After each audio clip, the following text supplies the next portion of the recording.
Hello, good evening. Look who's here on time. Oh yeah, well, that's good. That's a good point actually. You're on time. You were more than on time. We, as you know, we had a meeting beforehand. So that's maybe that's what I need to do. Is that what I need to do each week? No, because I had to sit there and eat my dinner in front of you while we talk. So let's not do that. Anyway, evening everyone. Welcome to the rundown. Welcome to the rundown. We're Steve and Oz. I'm going to put the chat overlay on. I was going to say, where the comments at? Ugh, let's put you at the top. Oh, thanks. Yeah. Yeah. So, sorry, I was coughing then. Oh look, Mike's already popped in saying hello. So's Ryan. He's already called us out for being late. About time, yeah. Cool. Sorry, Brian. We've got real world things to sort out. Yeah. Well, one thing is, let's talk about. So, we'll try and fit it within an hour today. We're going to try and be disciplined. We'll see how we get on. Unfortunately, there's a lot to talk about. Yes, Hi, Nathan. First things first. Your mic. What's going on? Well, are we just sharing this for the whole world? Are we? Well, yeah. Let's not name names. Let's just say what's happened here. Oh, okay. Well, I don't know the names. That's the thing. Good. We talked off stream. We talked about getting me the same mic that what Steve's got. We realised. I forgot, but we've got a spare one of these going that one of our podcasters had. And so I said to Steve, I was like, he was like, oh, I'll just get it shipped to you. I was like, yep, sweet, sounds good. Turns out Steve was going to be using some wonky fucking third-party company of an individual. By the sounds of it, you were outsourcing it to head of media operations, who was outsourcing it to somebody else. Is what my assumption was. I don't know. I just said, can we get this mic sent to this address, please? Yeah. So you outsourced it, then somebody else outsourced it. Yeah. So it went through too many layers, and basically the guy put my name as the yeah. So Royal Mail just turns Steve. up. Royal Mail turns up with a fucking parcel knocking on my door, and I got a parcel here for Steve. Nah, mate, no, Steve lives here. Oh, do you know if next door's a Steve? No, I don't think next door's a Steve either. And then I was about to close the door, and then my brain was like, "Wait, Knocker's told me that there might be a fucking parcel arriving the next day." I was like, "What's the return address on that? Is it Berkshire?" And then the guy's like, nah. And I was like, is the return person Berkshire? Is the return person Steve? And he's like, nah, Ollie somebody. And I was like, I got no idea who the fuck any of this is. So I tried calling you. You obviously, because it's the middle of the morning, you're working, so you didn't pick up. Yeah, I cannot be contacted for you're asleep. Day. Yeah, I'm oversleep. You were hibernating. So basically, the mic got all the way to Oz's doorstep with an open door. Yeah. And now we don't even know where it is, do we? No one's got any fucking idea where it is. No one's got a single clue. So you've got Crackle. Makes a great point. Brian makes a great point. Surely you just take it in and see what it is. No, because so another little funny story. When I first got into American football, back in New Zealand, I ordered like $1,000's worth of shit brand new off of eBay, like lids, pads, fucking like everything. Yeah. Like you know, like when you're first getting into the sport and you just want the gears. So I just went on eBay and I dropped like $1.5 grand, like brand new lid, fucking bulldog face mask, like a smoke visor, like because I didn't know what the rules were for like visors and shit like that, like gloves, on a helmet, wristbands, everything, and it turned up in drips and drabs because obviously they were shipping what they had in stock. They were waiting. My helmets got shipped somewhere else, and someone like accepted my fucking helmets. Like, because I was ordering. Why are you saying? Why are you pluralizing? Because I was ordering for myself and a mate with the helmets. Because they had a deal on. He was like, "Oh, can you pay for it all?" And then I will. Oh, am I back? Hello. Yeah, you're back. Although I think there's a delay. Okay. I think there's a little bit of a delay, but maybe not now.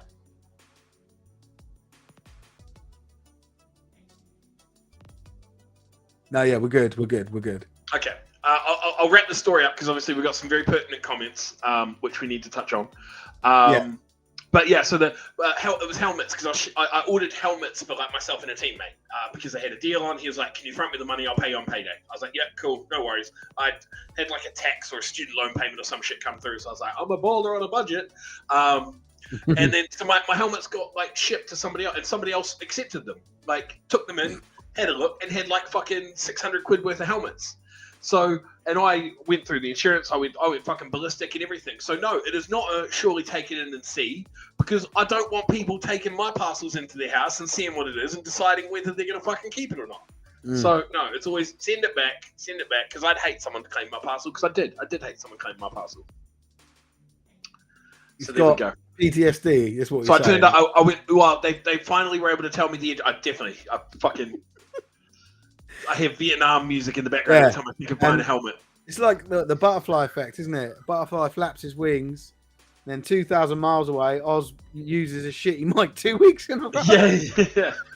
3 weeks in a row, mate. This is the third rundown. But we're on it, guys, and hopefully this time next week, you know, it'll be silky smooth. Mate, it'll be silky smooth. It'll be high def picture. You'll be able to see every fucking pore on my face. Like it'll be amazing. Right, cool. So that's that one. Should we just jump feet first into obviously the weekend's events? Nathan's obviously chucked a comment on here. Yeah. So, yeah, I you and I spoke about this before. We actually took up most of the time of a meeting we were going to have about something else. But so I do want to talk about the. Do you want to do it now? More pants. Do you want to just jump in now? To the right level, yeah. So for those of you that don't know yet, but I think everyone in Britball should know by now. Yesterday we were live streaming a game that one of the players for the Northants Knights, Josh Jennings, suffered a cardiac arrest, and I'm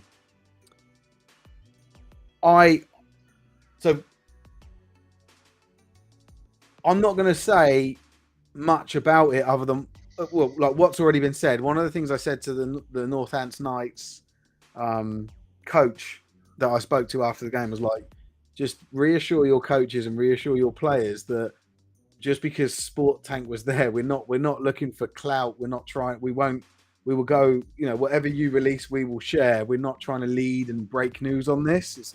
And you know, we'll respect the players' family and everything. Like, so I've got the official statement that they've released. Yeah, do you want to read that out? Yeah. So it's the just so I can remember myself what I can and can't say, because I know a little. Yeah. So just to let you know, behind the scenes, the Northants Knights have been messaging me 2 or 3 times today and yesterday with updates of what's been happening with Josh. So I know a little bit more information than is public knowledge, but it's not my information to share, and I'm lucky to be shared to be shared with me. But that's only really because I was there, right? So it's they haven't shared it with me in an official capacity. Like it's like oh, here's a media release. It's just to let you know, Steve, this is the latest information. So yeah, if you want to read out the actual statement, and I'll make sure I don't divulge beyond that, but also just give a bit of an update as to what I can say about how we approached it yesterday. Cool.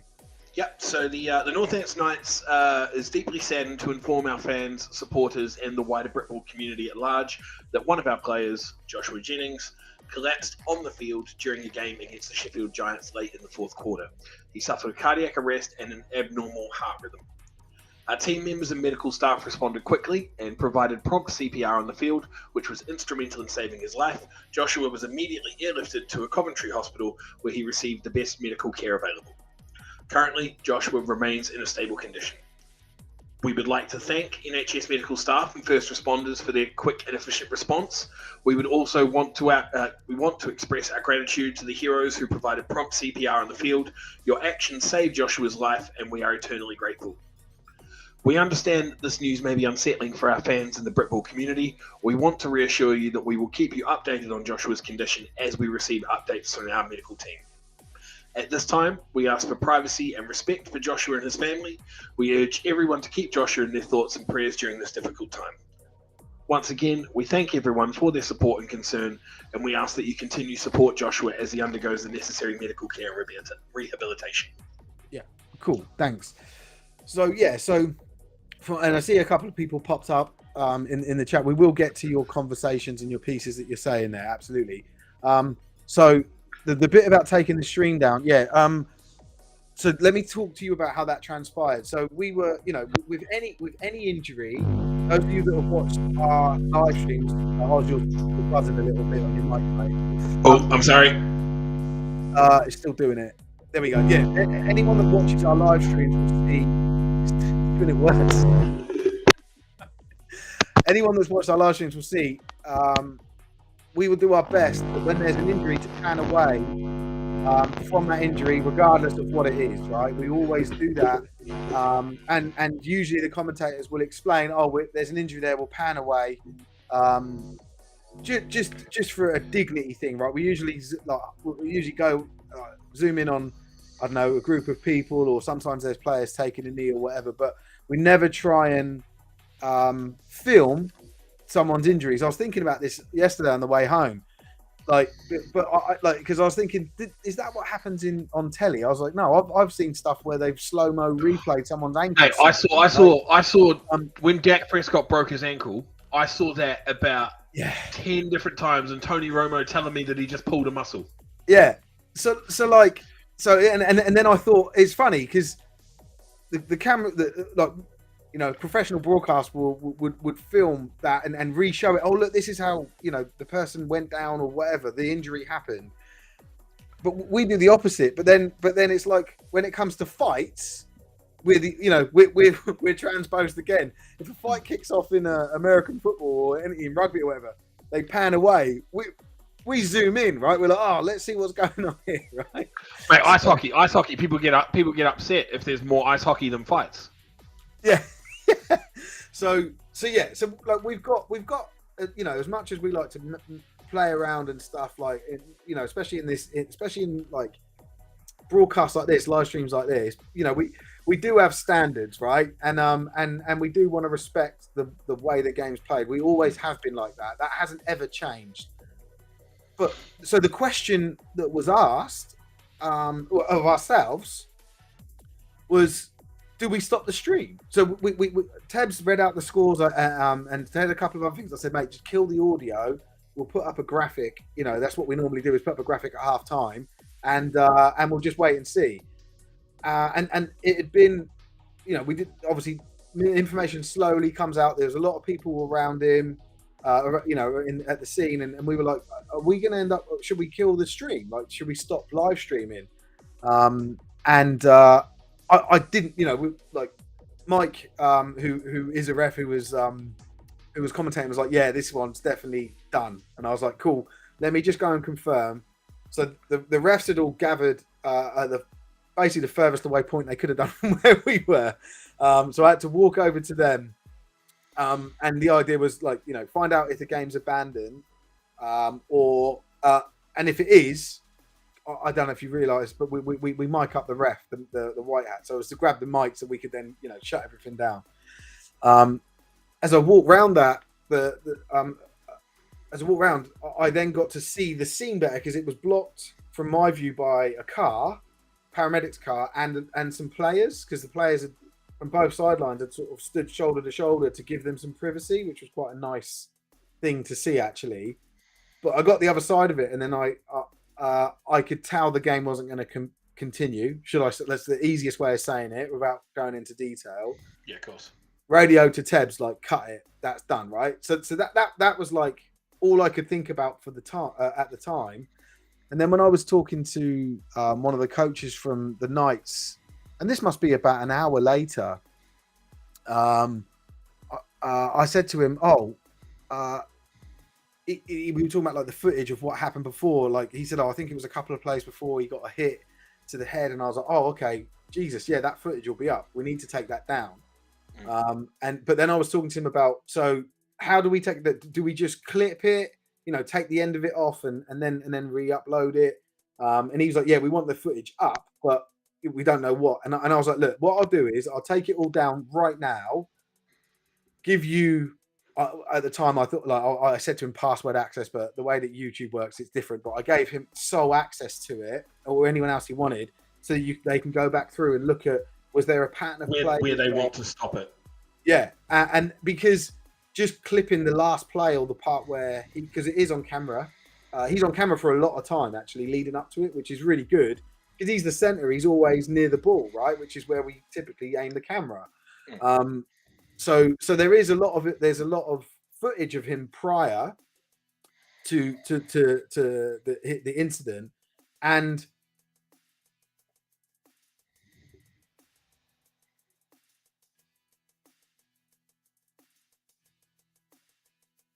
clip it from this point, or just we're taking their lead on it essentially.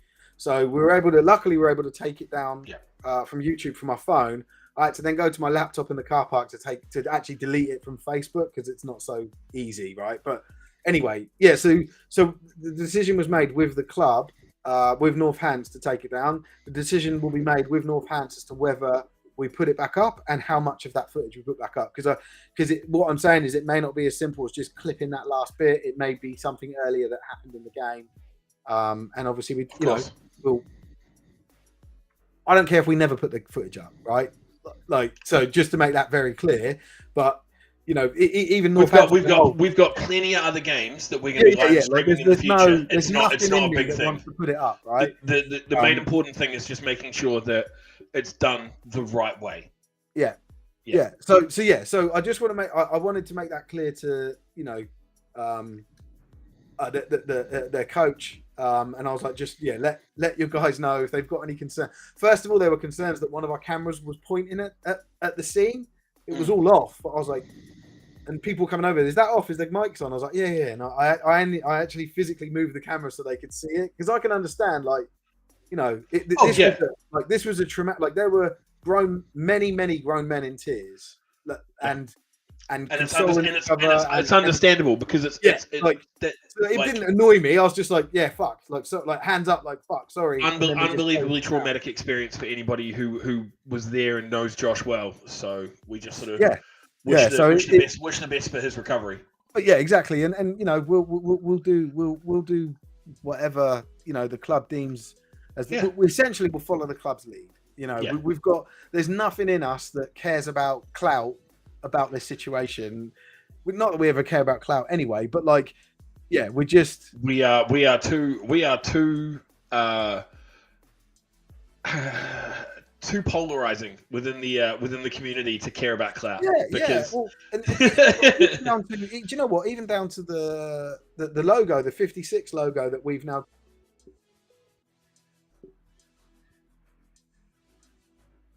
changed as our. It's saying we're having connection issues. Sorry, this might not be that clear to be. I'm here. Okay, wait, it might not be going out. What the hell is going on? Hold on. It looks fine from my end. All right. Anyway, it looks good.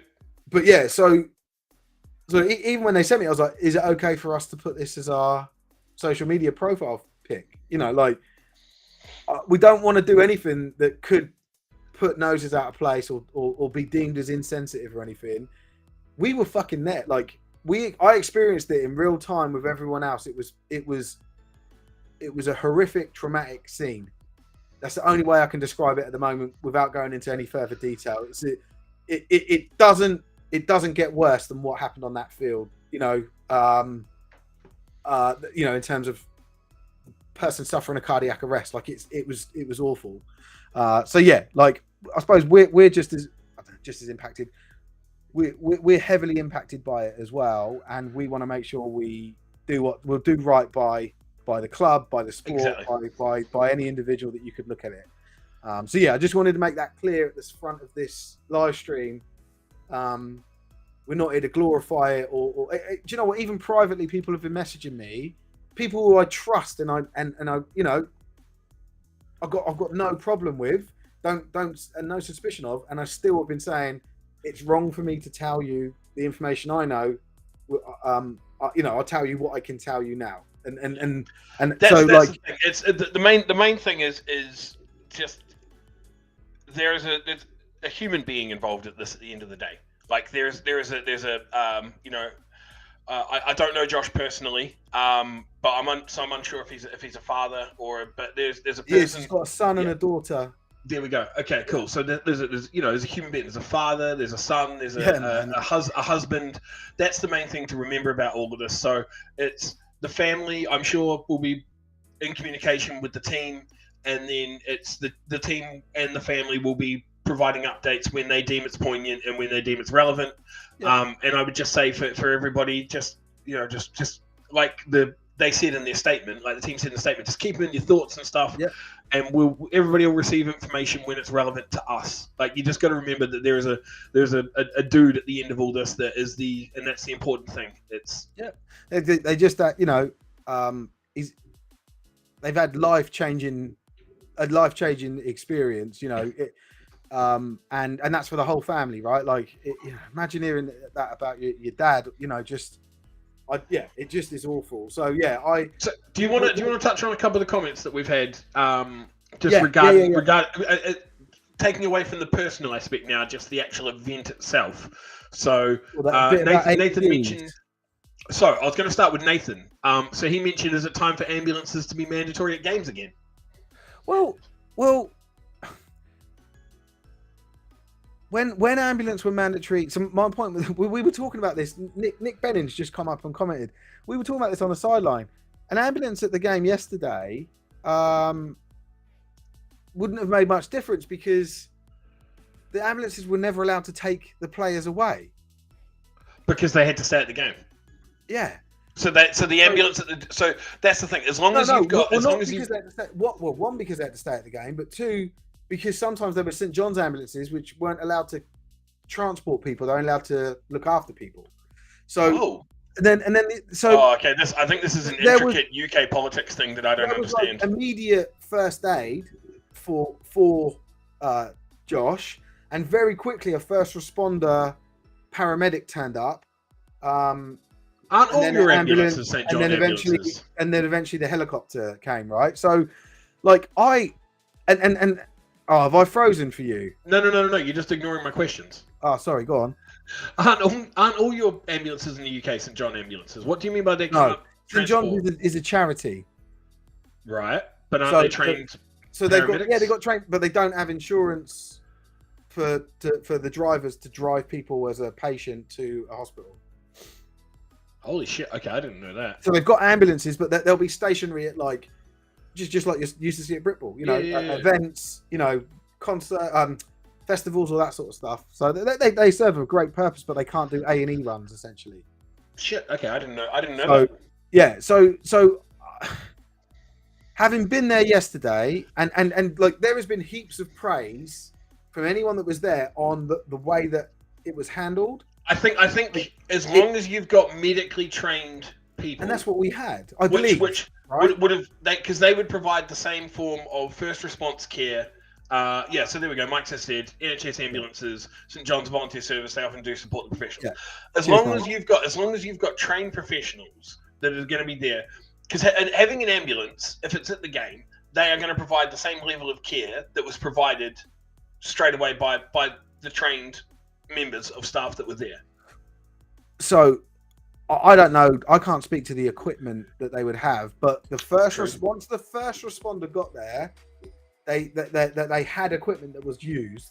That's the only thing I can sort of allude to without going into much detail. So if the argument is, well, that and then there was a helicopter. That equipment should be on the sideline. And I don't know what that equipment was. I just know. Well, that was. I think that was in line with what they were mentioning from Richard about the AEDs at ground. And maybe it was an AED or a more fancy version of one or whatever, right? But if the argument is, well, we need that equipment there sooner, then yeah, I get that. I don't know if it wasn't there. I I honestly, I wasn't immediately like in eyesight of the scene. We were trying to be respectful of what was, what was a serious thing. So I don't know what was used immediately, but yeah, I would say if yesterday is an example, one of how fantastic the NHS is, and just the people who had the knowledge, and even the ability to work on someone, and to assist someone in that state was fantastic, right? But yeah, if having AEDs as a mandatory thing at every game assists in that situation, then I'm all for it. Yeah, But for sure. but you cannot not, like, the guy's alive, and they saved him, and you can't knock what, in my opinion, I didn't see anything wrong with the way they dealt with him. And actually, the ambulance, so once the helicopter got there, but I would say it was probably about an hour before they eventually took him away. Like, they stabilized him first and everything. Like, they looked after him on the field, and then they moved him. It wasn't like, oh, ambulance here, rush him, and then quickly run off. Like, so if the thinking behind an ambulance is we need to get in the hospital as quickly as possible, then that really wasn't the case yesterday. It was about let's get this guy alive, and the people there did it. Keep this guy alive. Sorry, So that's what I'm saying. Like, I don't know enough about the medical. So then another question that comes from Nathan. People there that saved this guy's life. Well, then that's another question that's come from Nathan is, it's not really a question, it's a statement, sorry. Level 1 coaching should include basic life saving. In the ref crew that he works with, they have 3 advanced first aiders due to their jobs. Wow. Do you believe that level 1 coaching should include? Yeah, I think so. Yeah, because both Nathan and Tom have mentioned that, I'm talking about something I don't know about here. I don't know how either cost or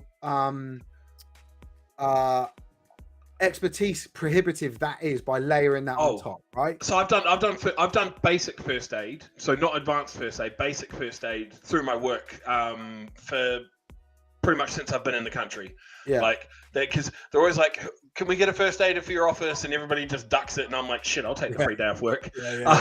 So I'm like a first aider, I'm a fire warden. I've done it. But the first aid course is like the basic one. It's like a day. It's about 4.5 hours, maybe 5 hours, and it's like the St. John team that I've worked with. I've done it both down south when I was living in Portsmouth. I've done it in Leeds and Bradford area, and they're going to put me on it up here in the northeast now that I'm up here when I have to refresh. Yeah. St. John's guys that I've worked with, they're great. They're very informative. They make sure that you understand what it is that you're doing. So I feel like that the course itself is not difficult to pass, providing you're paying attention, and I think it's very, very beneficial to have at least probably 2 to 3, I would say, first aiders per team on a sideline, right. Purely because knowing it and doing it are 2 separate things. Like, you can learn it in a classroom. I can learn it in a classroom environment, and I've learned it for years. Like, I did first aid back in New Zealand as well. Like, I've been doing first aid, every couple of years for about the last 10, 15 years now. Mm-hmm. I still do not know how I would react in a moment. In the heat of the moment, like, I don't know what my fight or flight response would do. Like, I don't know whether I'd remember everything or whether I'd remember nothing. So we've got Ryan saying that there's a free course through coaching, and some of the other guys had shared links and stuff before. Yeah, so I think you need to have at minimum probably 2 or 3 per team. Well, because if you've only got 1 per team or something like that, what happens if that person freezes? Yeah. They're not there a game or whatever as well. It does make sense to have that coverage. I'm like I said, I'm new to this stuff. I'm not, but one thing I think I will need to do, and I imagine BAFRA are doing the same right now, right, is like maybe pull together some information that we can share with clubs to say, like, this is available, because I think it's great seeing all this stuff come in. I'm not aware of any of this stuff. Like I said, I was just an eyewitness that wanted to share as much as I could within the right levels of decency, right? So But yeah, I it's great to see that you know people out there have you know taking it seriously and that there are resources out there. I know we looked at AEDs before, like trying to fund them through the Amelie Fund, which we can still do. We can work, like if there's any clubs out there that want to work with us to help you raise money for an AED, then just reach out to us because I need to do more stuff with the Amelie Fund. But as you know, Oz, I don't get much time to get to No, it. no, of course, and that's the thing. Like it's as Scott's mentioned that the AED helps reset and correct the heart rhythm. CPR is only to keep the blood pumping to the brain to limit hypoxia Yeah, the oxygen and save moving the around person until they can hear until the heart rhythm can be corrected. Yeah. So and then Scott's had to do it twice. Unfortunately, both men were okay and recovered. So great work to Scott there. But that's one thing that I've taken away from my first aid course is that they always are so adamant. They're like AEDs are life-saving machines. Yeah, like, yeah. And then because I know that there's some that are usually locally based, like Morrison's. Like every Morrison's will pretty much usually have one on the side of their building that you can pick up a phone and it will contact a service, and then you'll say, look, someone's collapsed. This is what's happened, and then they'll unlock that AED for you. Yeah, and you've got that available yeah, too. I've noticed that with a lot of the AEDs now, there's like they're external on the buildings or publicly accessible. Yep. But there's a lock-in mechanism that you have to get past. That's so it's usually connected to a telephone that will then connect to either like 111 or 999 or something, and it's just to say we've got an emergency. This has happened, and it's also to help you get through to the emergency services quickly as well. Yeah, but it's because you can't just have them sitting on the side of the walls because people are dickheads. Yeah, of course. And you've got a machine there that's correcting, that can track and correct the heart rhythm. Kids fuck around with it and like exactly. So it has to be kept. Yeah. So Mike's has mentioned having having previously been a first responder, you had to do CPR 5 different times. Even basic first aid course teaches you control the situation till ambulance arrive and professional help arrives. Yeah. And then Scott's mentioning that everyone should have basic first responder training. Lucy, a little bit further down, said it can be extremely difficult to receive certain equipment as medics. However, an AED should be near the game. Near the game site should be required. So that's a really sort of poignant comment and relevant. And I don't want to get too because well, that's the thing. We're half an hour. And I want to give it its due. I want to give it its due. Isn't there something that our team should be pushing onto the venues that we're playing at? Is it not a venue related thing? Well, because if it has to be hooked up and linked, and it's not just something that they're carrying on the sideline. Yeah, I suppose it should be something where I think someone has to assume responsibility, be it either the team or the venue, because a lot of these venues would be sort of they're dual purpose venues, so they will have either rugby and football or soccer and football. That's what I mean. So they may already have one in place. Or it could be that if each team has their own one, but I do think that it's something that it should be. And then the other thing is I would say it's probably better to have a contingency plan in place just in case. It's like, the venue may have one, but it may be on the other side. You could be on a far field. If someone, if the team has that in their car, or the equipment is kept, but some of the fields that we've played at, you're a 10-minute walk from the changing rooms or where the AED may be kept, and that 10 minutes can be crucial. Yeah, it's a good point. I love that people are responding so positively to this and sort of helping educate us and obviously care about it. Like I've even had people messaging me about AEDs and saying, "Oh, this is information to share." I will over the course of this week, I'll sort of pull some information together that that I can find out. But I will say, and I'll put this in the information. I'll release an article on it. But if anyone does want to, because we need to, from what I understand, they're about 600 quid, right? 700 quid for one of them. If your club wants to raise money for that, we can help you through the Amelie Fund. For those of you that don't know, we've got a lottery license, and I've even got some signed gear over here, some NFL helmets, but we don't have to use those. We can raffle anything off, so we can create a raffle. You guys help us promote it, help us sell the tickets by pushing it. Help us help you, and then you get the money, right? So or the item, however we do it. But so I'm more than happy to do that for as many clubs that are interested in doing so. Some people do steer away from it because it's technically gambling, but we do have a gambling license, so it's legal. Yeah, just reach out, message us, and yeah. So I'll put that information all into and distill stuff down into what I think is a nice, concise report for people to read and know where the resources are. And then two, yeah, we've got that offer of help for you guys to raise money. So that's pretty much it. And another thing I am going to reach out to Northants about is just finding out if Josh needs any financial support.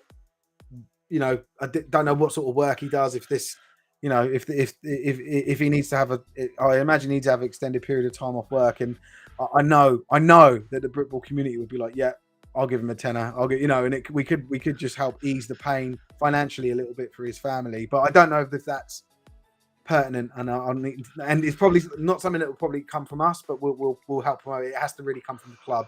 I was going to say, but it's always good for the question to be asked by somebody at some point, and then for all we know, he's a multi-millionaire, and he's insulted by the very notion, so. Mate, we want to do what's right. If that's the case, once you're up on your feet, Josh, come hook us up. Yeah, we'll have to get him on. For sure, mate. For sure. Cool. But that's the thing. It's for Josh and his family at this time, and and the Britball community as a whole, as you've said. But there were other games that were played this weekend. There were. So let's move on. Should we? Yeah. Your mic is awful. You heard that, did you? No, I didn't. I just saw the disgust in your face. You saw my lips move, and as I just unplugged my mic. Right, let's start. Let's run down then. Start at the top with we keep not writing down what we predicted. No, you said you were gonna. I know. I never did. Oh, your mic is terrible. It's like crackling constantly. Handled the shipping. If you'd handled the shipping yourself, it wouldn't be. Yeah. Right. Go on. Let's go. So let's start. Where do you want to start? Manchester Titans. They are who we thought they were. Who? Like the Titans and the Wolves, both. This doesn't surprise me. I know it surprises you. We talked about this. Yeah, I had the Wolves down for at least putting some points up on the board. I must admit, I did. And that was more of a hope. I want them to be good. I want them to be another force. Well, they can be. They can be good. Just because they got slapped by the Titans doesn't mean they're not good. So they can still be a very good team. But this is to me, this is exactly what I thought. Like I said to you, I was like, they pulled up strings last time with the start of the season, and then they faced real opposition and they folded like a flan in a cupboard, and that is exactly what happened. That's exactly what happened here. So I no surprises for me whatsoever. Okay. Yeah. I don't think I'm surprised. I'm disappointed. I wanted there to be more in it. I wanted there to be more meat in the in the fight. Just something there. But speaking of disappointments, 3 points for the Thrashers. Hold on. We're at Prem North still. Oh right, okay. Merseyside. Look, I've got a summarising Prem thing as well. Okay. So Merseyside Nighthawks. Mate, I backed DKP. I said DKP, Mercy rule. Yeah, Mercy rule. Merseyside, didn't I? I know. Mercy rule, bro. The Mercy rule. I'm telling you, they're not who they used to be. Yeah. I can't disagree. I'm thinking they are still going to be between them and Leicester. It'll be interesting to see how the game between them and Leicester goes. Yeah. That would be a good game. Yeah, or an interesting outcome. And then. The Prem South, man. So, disrespected. Sorry? Disrespected. Oh, mate, your mic, I can't hear you. Try again. It's feel like no. Yeah, sort of. This is terrible. This is why you need a new mic. Oh, is he going to go headset? Okay, right. Well, while he moves over to headset, I'll make my other point. I'll make my higher level point about the Prem. Something I noticed, and if you look at the results, the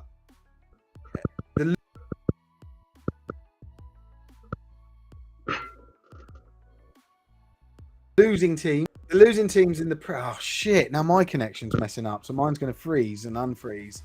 Sorry, guys. I don't know what's going on. I've got stupidly fast broadband, and nothing winds me up more than shit not working. So sorry, I'm getting this message that I might be freezing and unfreezing. People are going to be just turning off. Anyway, my point I was going to make about the Prem North was that the teams that lost, there were 3 shutouts and 1 team that scored a field goal. So 0 touchdowns between the 4 teams that lost in the Prem this week. 2 of them at home, 2 of them away. I like, again, it points to this whole thing that we've always had this problem with the Prem. It's uncompetitive. You have to chop it up into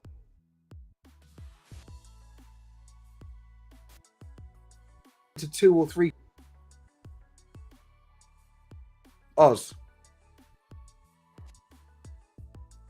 I can't hear you. No, I can't hear. Right, he's just doing something. Ryan said, if I'm with Virgin, I had issues up. No, no, my home broadband's with BT. Although we use Starlink. I bought a Starlink satellite for the live streams. I might just start using that for these because this does my head in. Steve, please say the scores. Yeah, okay, cool. So Edinburgh Wolves was 0. Manchester was 37. Merseyside v Nighthawks was 30. Merseyside v East Kilbride was 34-0 to the Pirates. The Blitz 48. Kent Exiles 0. That was the game we were just about to talk about. Where before Oz looks like he's actually. Oh, I thought you'd frozen because you were staying so still. I can't hear you, mate. Sorry. You might have to drop out and come back in. Maybe that's what it is. All right, cool. So you're stuck with me for now, guys. And then London Warriors were 43. Solent Thrashers. London Warriors 49. Solent Thrashers 3. So we'll talk about those in a bit more detail. But we will go through them fairly quickly because I said we wanted to keep it under an hour, and we ended up spending 30 minutes, which is fine. You know, talking about. There we go. Are we good? We're in. We're in. We're in. Hear me? Yes. Okay, cool. And I can hear Good. you. Right. What were you saying about London Blitz 48, Kent Exile? I feel like the Blitz have felt a little bit fucking disrespected. Like everybody's been like counting them out and be like, "Wow, you know, the Blitz are the Blitz." I think that about the Warriors as well. I thought it was a statement win. Yeah, they scored. I think it was something like 40 odd points in the first half, and it was like 6. They only scored like 6 or 7 points. I told you. I have to like until proven otherwise. Yeah. The Warriors are the benchmark of sport in the South for Britball. Until proven otherwise, I'm not going to go against the Warriors until someone actually comes out here. And, like, I'll predict them to go undefeated for the season until someone shows me that they can fucking beat them. Yeah. I think the Blitzers, we've been sitting there, we've been saying, "Oh, Solent's doing this, and Bristol's doing that," and the Blitz are like, I think you forget that we are still a fucking London-based team with the history that we've got and the players that we've got, and you're all just counting us out. So huge statement wins from London to just slap down the rest of the division. Yeah, absolutely. And it's going to be interesting. I think in a couple of weeks when the Aztecs start playing their games. You know, where do they actually fit in? Like I said in pre-season, I see it as a Warriors Aztecs playoff push. Yeah, but you know, the Blitz might have something else to say about that. The Blitz are just saying pussios. Right, let's move on. Well, I want to get through these quickly. So next one we've got NFC Scottish Dunfermline Kings 0. Inverclyde.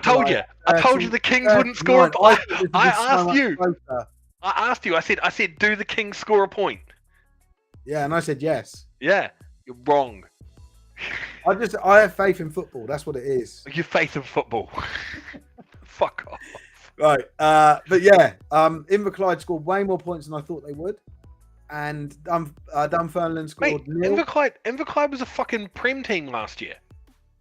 No, they weren't. They were Sheffield, wasn't it? Sheffield and Inverclyde.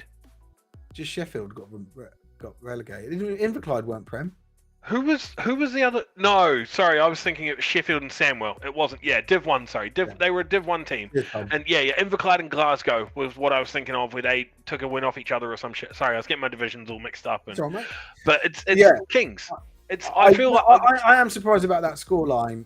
Mate, to me, Dunfermline Kings are average Joe's Gym in dodgeball, but without the Hollywood storytelling. It's just if you were to literally put, like, if they'd showed that as a documentary instead of a Hollywood movie, and you just see all of these really subpar athletes just getting slammed week in, week out. But that might sound positive. Just freaks. just getting slammed. Okay, right. So jumping down to the SFC 1 West. This one, Bournemouth. What a statement win again. And didn't you say that, like, hang on, we need to know. Did Rushmore's QB, did Rushmore, I think I picked Rushmore as well, to be honest. But I don't know that you did. Maybe you did, but I was like, I was talking up their QB, you know, the fact that they got some of their old decent players back. I think the emphasis is more on old rather than decent. Yeah, fuck off. I still stand by it. Anyway, but what a win for Bournemouth. And, you know, again, a statement win. I feel like people are watching this and going, right, we're going to just fucking make them look like twats. Which, fair enough. If you want us to motivate your team, just give us a shout and I'll do what I can. Yeah, we will talk shit about you. Don't you worry about that. Yeah, but very. I think highly disappointed from Rushmore, especially when they came up with a win first game. I said though, after that first game, I said it's Oxford, and I'm not impressed because I thought they should have put more on Oxford. Yeah, you did. Yeah. So it's to me, it's now. Have we seen? Has Hertfordshire played yet? I don't think Hertfordshire played yet. But that surely, for me, in my mind, I know we don't do power rankings, but for me, you've got to be having Bournemouth and Hertfordshire as the two. Well, that's the thing. We because Hertfordshire obviously incumbent division winners pretty much. Like it's been a very slight reshuffle of teams and things like that. Well, but we're at Hertfordshire on Sunday, live streaming their first game. So coming into this, like when we did our little 2 weeks ago and we said who's going to win this division, I picked Hertfordshire to win this division. But Bournemouth is sitting there, and then I went Hertfordshire 1, Rushmore 2. Bournemouth sat there and gone, look, don't fucking forget about us. Yeah. We are right here. We split the series with Rushmore last year, and as much as I brought it up last week that, you know, both teams said when Rushmore won, Bournemouth was like, wow, we didn't have our QB, and then when Bournemouth won, Rushmore was like, oh, well, we didn't have our QB. So it's just a whole bunch of, you know, no QB bullshit. There's always excuses though, mate. Like that's normal, isn't it? Like yeah, it's Britball. It's just shenanigans. But then this week, it's just I haven't heard anything. I've seen nothing in the posts or anything about like we didn't have this, we didn't have that. Like it just looks like they went head to head, and one of them got beat down. Yeah. To put it bluntly. Yeah, I'd love to see footage of the game and see what happened, and because that is an embarrassing scoreline for the night. Mate, that's honestly, it's almost double. They've almost 50 burger. Is that our first 50 burger? There's a 60. Well, there's a 60 there. That's our first. Oh yeah, the Humber versus Pray for Donny. I don't know if we had one last week. No QB bullshit. That doesn't sound like it. If anyone from Hearts or Oxford's watching, please can you have? Oh, look at Mike getting in there with me. I love it. Mate, it's a Monday night. Get the fuck out of here with your admin. You have frozen. Wow. Mike is a blessing to our live streams. I love it. He's always working. That's it. He's spot on. Yeah, send us your rosters because if we get him on game day, sometimes we still need to do some work with him. So anyway, Mike's on the graft. Yeah, I love it. He's a gem. I think I say it to him every time I meet him now. Like, you're a legend. Thank you so much, Mike. Mate, I'll tell you what, though, this SFC, just moving on from Mike and his grind. SFC 1 Central, if that's where you're going next, this division, like... I love it. This is my favourite division in Britball. Yeah. It's the most competitive. That's what, I always say, like, oh, I wanted this to happen, I wanted that. Like, that's what happens this is what's happening in SFC 1. And you know that whatever scores you see here, you could see the reverse of, or something completely different. Just because one team beat one doesn't mean they're going to beat another. Like this is exactly what competitive division is about, right? Like I love the SFC one. Mate, I'm still getting messages. So Jake's in the chat. Well, look at that. It was 21-14 to the Bobcats at half time, and Farnham Rushmore just fell apart. Do you know what? Thanks for sharing that, Chubbers one. In my mind, it was a blowout. I don't know, and I didn't know anything. But From the get-go. That's a blowout, and then they brought the backups on, and then they've scored a few points. Yeah. I thought it was the other way. I thought they'd gone up by like 30, and then it's gone to running clock. It's gone to running clock. The Mercy sides of the Mercy rules come on, and then come your backups, and then they've brought it back in garbage time. But the reality is, no, it was close. Maybe what happened was like the Knights coaches were like, oh well, we've got to rotate the squad, so let's get the backups on.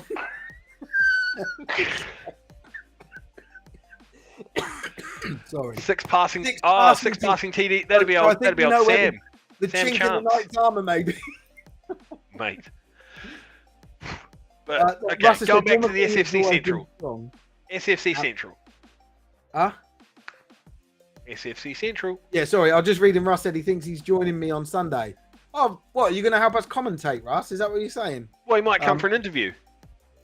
Oh, that would be cool, yeah. We were going to do all of that post-game on Sunday. Yeah, obviously. He might come for an interview. And then you've got Craig telling old Mike to just wait his turn. He's got to watch the boys first before he emails the list over. Got to watch the boys. Cheers, Craig. Right, let's move on. So, he's been asked. Cool. Oh. That's my guys working around in the I was going to say. Yeah, awesome. This is delegation working to perfection. Good, mate.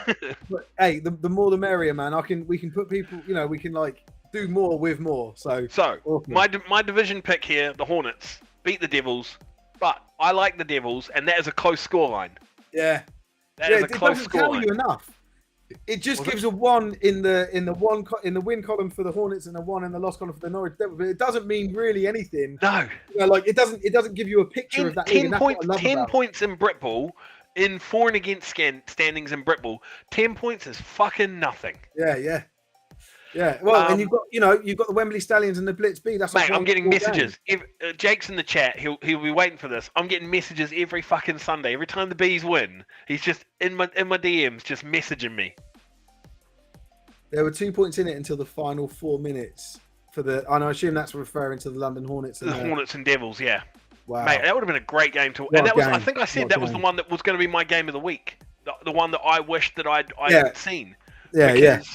I want to know where the Devils stand in this division sort of stack up, and I want to see how the Hornets are. So that's So, hold on, we sort of skimmed over this. What about the Warriors? I think that's awesome. But not the Warriors, the Olympians. Sorry. We haven't got there yet. Oh, okay. Sorry. Go on. So I'm on our website looking at the scores, making my way down. Yeah. I'm on our Facebook page looking at the score thread. So well, that's good. We've got multiple resources that people can go to check out the scores. No, yeah. What an amazing outlet we are. Wow. Right, professionalism. Yeah, so the Blitz beat the Stallions. I thought the Stallions would win this. I'll be honest, and that's why Jake's chirping in my fucking DMs, because I thought the Stallions would win. Oh, you're still talking about the Blitz B? Yeah. So I thought because I talked about Jake and not about the game. Because I thought the Stallions would win this. I thought the Stallions were going to finish top 2. When do we start? Flashback to Badger conversation. Blitz B came back from 6-0 down the last 5 minutes in what would generally be called a defensive battle. When do we start? What is the ceiling for the Blitz Bs?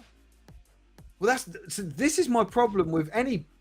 I don't recall them a B side, but like the same with like the. We call them a B side because it's literally in their fucking name. They call themselves the Bastard Bs. The Apache we don't refer to as a B side, but yeah, like. I think it's in my head. I just think, oh well, they're now in Div 1. They've got the only way they can go back is down. It's down. Is Div 1 the ceiling for them? And maybe it's but imagine having 2 teams in the Prem. And that's maybe it's like a mental block. I think when you think about it though, is like you've got to. Luckily enough, with somewhere like Div 1, because there's multiple there's multiple versions of Div 1. So you've got the Central, you've got the West, you've got what's the other one, the South or some shit. I think it's the South. No, it's West Central East. I think West Central East.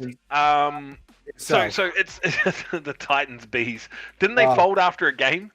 No, they didn't even play a game. I think you're referring to another B team that folded. Oh which yeah, that was the Sussex, Thunderbolts. the Thunderbolts. Yeah. Yeah.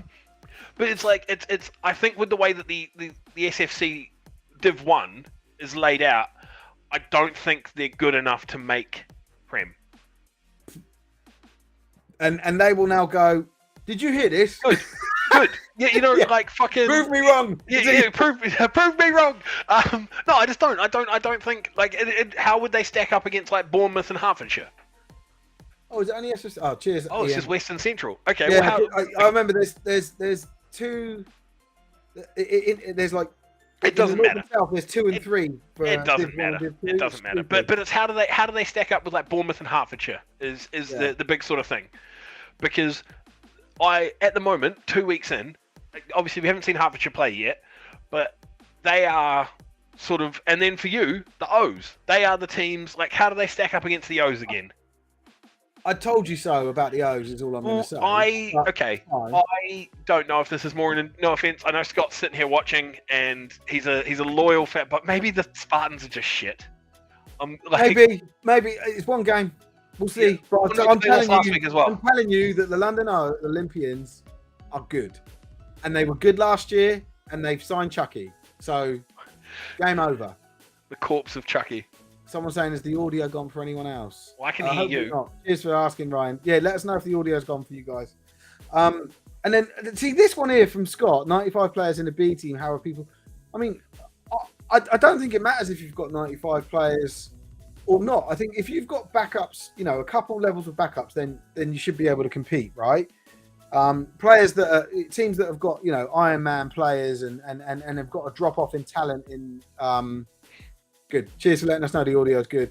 And a drop off in talent as in their backups, that's an issue. I think that is a very prevalent thing in Div 1 though, is most Div 1 teams have quality starters. Yeah. And then they might have a quality backup here or there. Yeah, the ones that do are the ones that do well, right? Well, no, I think that's for most Div 1 teams. Most Div 1 teams will have decent level starters and then a quality backup, sort of like a similar level backup here and there. But I don't best Div 1 teams will have quality starters right across O and D, and then they will still have essentially people that can fill in and still provide similar replacement level no matter what the position.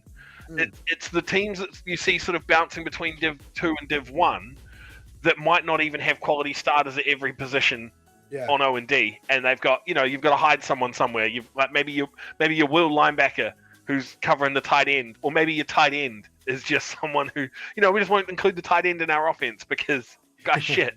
Yeah, I get it. But yeah, I like what I see. Like when I saw the Thrashers week 1. They had a huge sideline, but then I was like, there was loads of these players that aren't even getting on. They're just jobbers, you know, you know. How good are those 80 players standing on the sideline compared to who's on the field? That's what I mean. Like, you know, and I know it's cliche, but you're only playing 11. They can only put 11 on the field, but yeah, fatigue kicks in, injuries, and you know you do need to rotate. It is a beautiful thing I'm not ignoring those things. Those are important. Being able to rotate, and having some rotation. You know, you hide someone at nose tackle for a few snaps or something while one of your key defensive ends gets a breather. It doesn't matter if the Blitz have got 90 players, or they could do or 50 players. As long as they can do that, as long as they can rotate quality for quality without big of a drop off and people knowing scheme and being well coached, then that's fine. You know. Okay. Scott has just mentioned O's recruited well, lots of great talent. Hard to compete against a team who signed 8 of your players, 6 starters. So the O's have been pinching.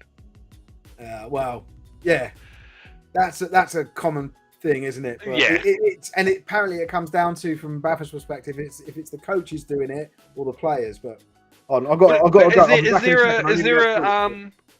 to come up. I'm going off stream for a sec. You handle that. Give me a sec. Okay. I don't even know what the fucking tampering rules are. So, that is unfortunate there, Scott, because 47-0. That's a bit of a hiding. It really is. I'm just going to have a quick look and see if there's any game that I want to really, really talk about. Wow.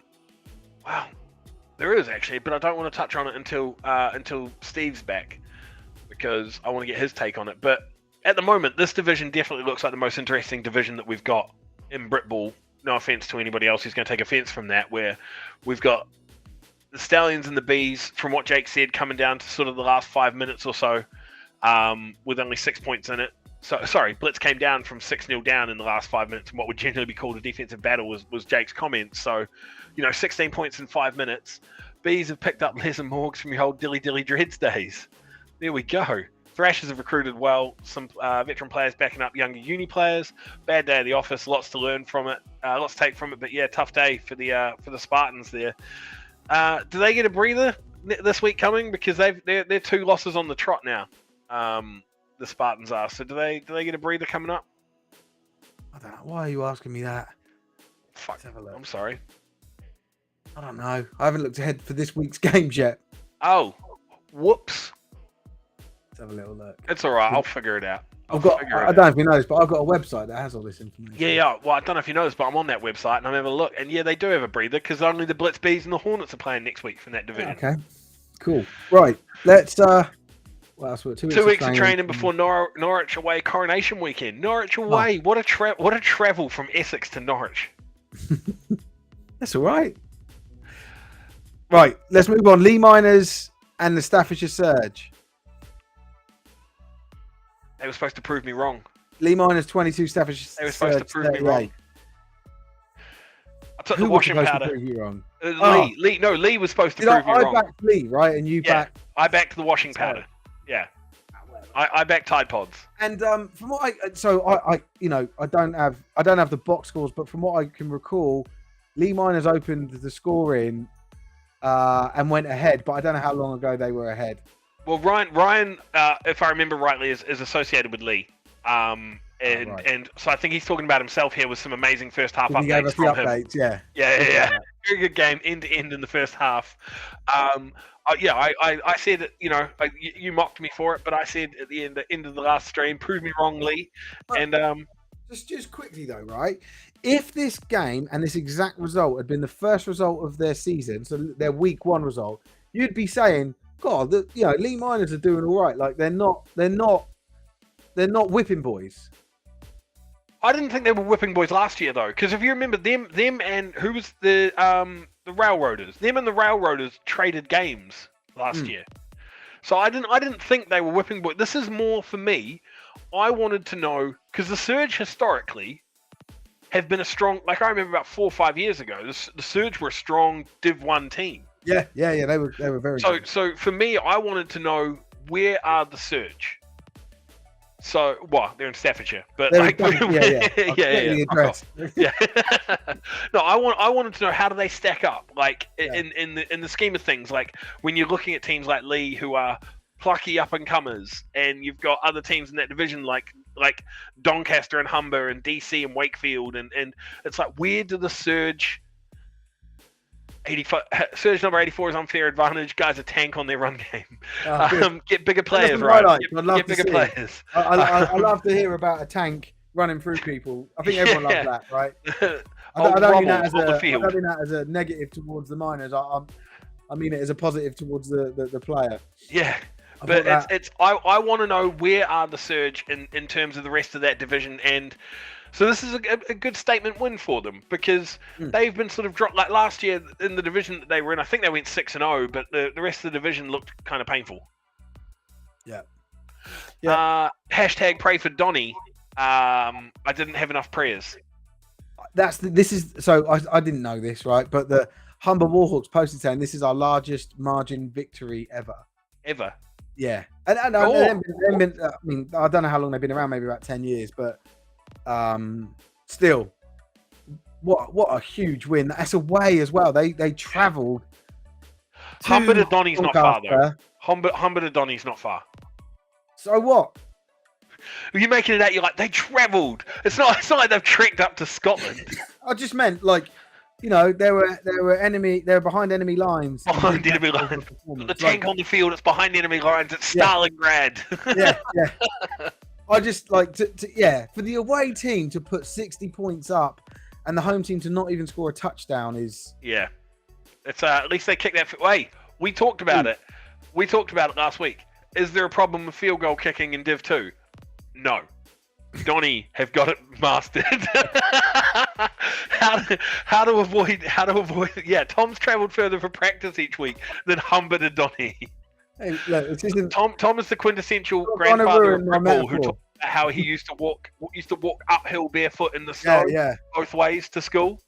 Yeah, in the snow, in the snow and the rain. Yeah, the snow and the rain, barefoot uphill both ways. On crutches. Yeah. 27 miles. But yeah, this is now. It's for me. It's how does Donny stack up against the DC President? It's me. Sorry, mate. It was you. Sorry, mate. You've done it a few times. Yeah, what's going on with this fucking connection? Hold on, let me just check my. Can you hear me now? Are we good? Can you hear my question? Yeah, I just realised I've done it. It's not even Wi-Fi. Like I'm hardwired into this. Well, then I'll send you a new Ethernet cable. I'll send you a new Ethernet cable, and you can reject it at the door. I'll put 2 Oz on the Ethernet cable and send it to you. Yeah. Who's Oz? Where does he live? Yeah. How does Donny stack up against the presidents now? That's the big question. Yeah, battle for the bottom. Who's the wooden spoon? Battle for association. No, there's no. You can't get relegated. Imagine if they did that. Say, right, if you don't win this, if you come bottom, you're going into association.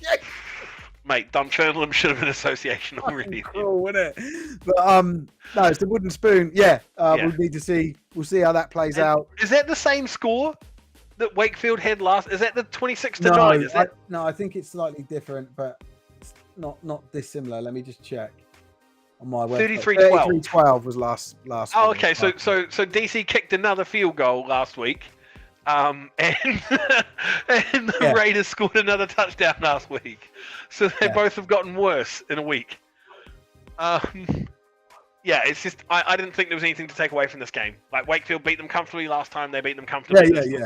Maybe if you're DC, you say, "Look, they didn't score an extra touchdown." Woo! Yeah. Well, there was nothing to build up with because they played back to back, week to week. Like it's not like over a few weeks you could tell if they looked at film, if they it's just like they're playing. It's like we go back out on the field. It's like we've just this is the second half. It's just been a longer halftime break. You took your halftime break for a week. Stampede. I've heard more information about. Sorry, we're moving on. Yeah. You were talking trash about the Stampede last week. I was, and then Tebs gave me some inside info about a lot of players that even I know that have gone to the Stampede. So I still don't like what they did in their past, but they're obviously not a bad on the field team. Mate, I had my Hereford boys. I was calling it. I was all about that. I don't go much on Swindon though. I could. They still conceded 25 to Swindon. All I can think of, Swindon is the most uninspiring name of a town that I've ever heard.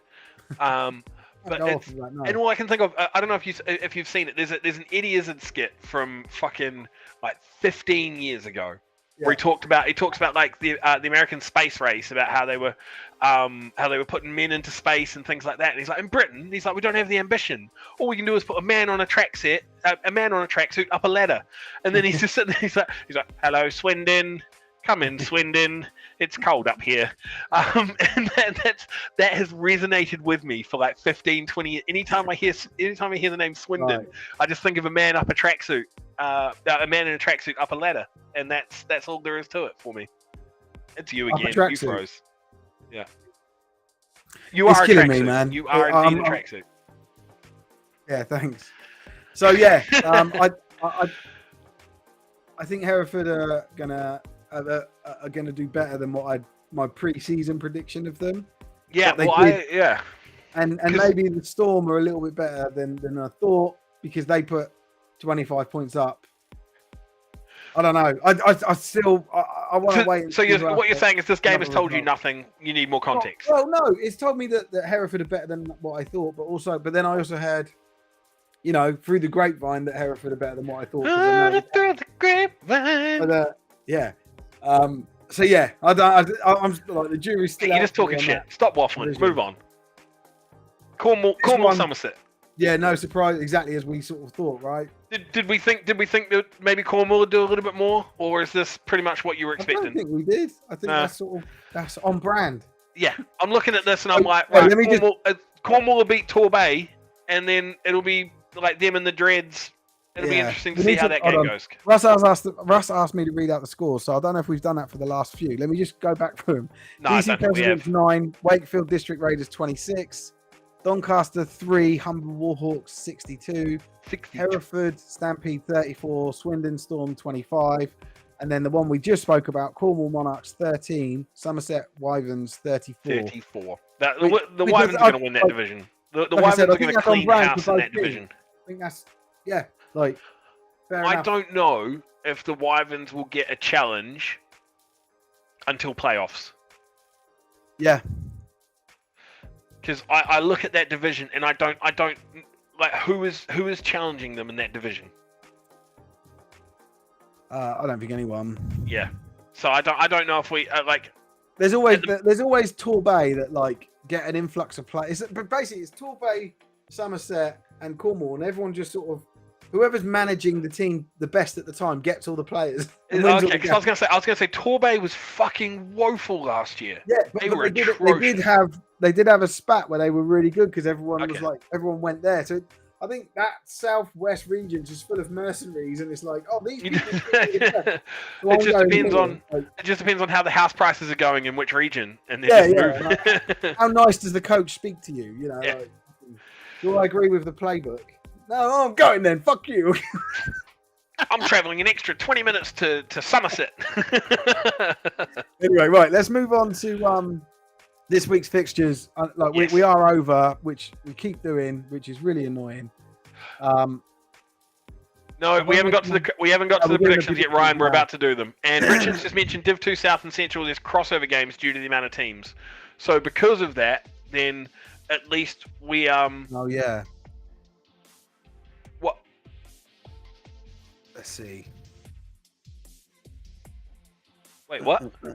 Somerset Wyverns. Who are they going to play? But they're in the west. Neither of those are in the south or central, unless he means the western central. No, Berkshire Renegades are playing Somerset Wyverns in a couple of weeks. Oh, right. And they're playing Portsmouth Dreadnoughts as well. Right. Yeah, sorry. There's those crossover games that they're doing. Yeah, I forgot about those. Right, let's go. Let's look at the week ahead. Let's try and get this live stream finished. Let's go. One day, guys, we will get it under an hour, and we will rejoice. Well, But, we need to stop having so much action that happens in the week because it was a necessary conversation. I was going to say, we needed to make sure that the first half hour was what the first half hour was. If you think about it, the rest of the show is only been 45 minutes. Yeah, we've been doing all right. We're doing good. Who's obsessed? Yeah, cool. Cheers, Rich. So let's start off Prem North. Nighthawks versus Wolves. Wolves.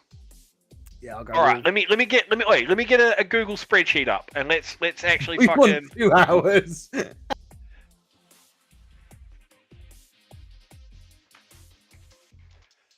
let's start at week 3. Keeps going. Sorry, guys, I went again. Yeah, you froze for a second. I heard you laugh Oh, and mate, then it's killing me. nothing. Yeah, Let's, guys, if you ever want to annoy me, get my technology not to work. I go from 0 to fucking livid in seconds. You know you can do it. Yeah, I don't know. But I don't know that people. I think Matt, you're the only person that wants it. What are they after? Sorry. Want us to do 2 hours? Oh. I need to keep. I'm watching Yellowstone with my missus at the moment. We're in like. Mate, we are 3. nearly finished. We are in season. We're in season 5. So I'm at season 3, I think. And what's disappointed me, and I said this to my missus, is that Beth has stopped being a slut. And that was one of my favourite things. Was like, Don't worry, mate. She's still a psycho. She is. yeah, Still... but I just like her falling in love with Rip, and like I was like, oh, I don't care about these scenes. I wanted it like she could just be talking to some cowboy, and then she'd just leap on him. Like, No. What an amazing promiscuous woman this is. You're just bored. That's all it is. You're just bored. Yeah, I was telling my missus about it. I think she really. I was going to say approved, she but probably thought it just was funny. rolls her eyes at you and that's it. Yeah, I was like that. I was like, see what I mean? See what I liked about? You know what I mean? Like, nah, it didn't work. Come on. Yeah. Oh, yeah. God, I wish a woman would just try and leap on me like that. How to Get Divorced in 10. How to lose a girl in 10 days by Steve Price. Compliment the whores on the television show. Stop. Yeah. Anyway, what are you doing? Am I allowed to progress, or are you? Yeah. Are you So still Nighthawks doing your Wolves. spreadsheet? Wolves. Cats Blitz. I'm gonna say Blitz. Why did that take you so long, or was that? It's because Was that for comedy? No, because I think that's a no-brainer. it's because my brain went Cats Blitz B, and then I from last year, and then I realized no, they're in the Prem. Especially after if they'd stuttered this week against the Exiles, I might have been a little bit more optimistic, but no, Blitz, and I think there's a possibility that it could look bad, and I hope it doesn't. Oh no, I don't know. I think the Blitz are different. I think the Blitz can possibly be a different beast this year. Maybe they'll start Huxtable. Maybe they will. And you know, I think that will make a difference to their results. So. You know, Clay used to start what the score between Norwich and the Hornets was. It was 16-6 final score. Good, glad you remember that. I have clue. Okay, NFC 1 Central, Rams Spartans. It's not happening. Sorry, I don't know. I need to take that down. I need to find out what's happening with those games though, because either they're going to be voided or they may be walkovers. Because I was going to say, Holton, even if this was played, the Rams would have walked over them. Let's just be clear on that. Yeah.